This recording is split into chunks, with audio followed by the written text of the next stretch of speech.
এটা হচ্ছে খিচুড়িতে যাবে এই ডিমটা। তো যারা বাচ্চারা ডিম খেতে চায় না তাদেরকে এইভাবে করে দিয়ে দিতে পারেন, সমস্যা নেই। তো এটা খিচুড়িতে যাবে।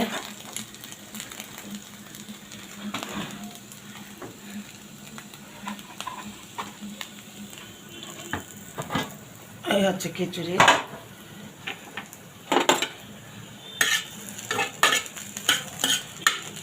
এটা আমার ছেলের লাঞ্চের জন্য আমি তৈরি করি। এই যে ডিমটা দিয়ে দিলাম।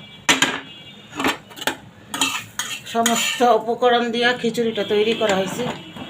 এখন হচ্ছে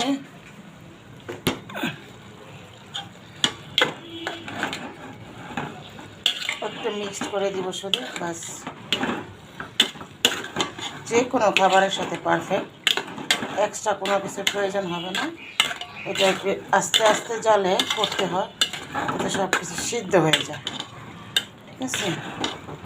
ঠিক আছে, কাদের কাছে ভালো লাগলো, আমি প্রতিদিনের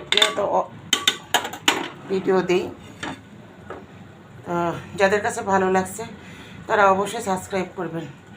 আর আজকের ভিডিওতে জানাই দিই, আমার মা একটু সুস্থ, দোয়া করবেন আমার মায়ের জন্য। হ্যাঁ, সবাইকে অসংখ্য ধন্যবাদ। সাবস্ক্রাইব করবেন, পাশে থাকবেন, লাইক শেয়ার কমেন্ট করে জানিয়ে দেবেন। অবশ্যই একটু সাবস্ক্রাইব করে পাশে থাকবেন। আসসালামু আলাইকুম ওয়া রাহমাতুল্লাহি ওয়া বারাকাতুহু।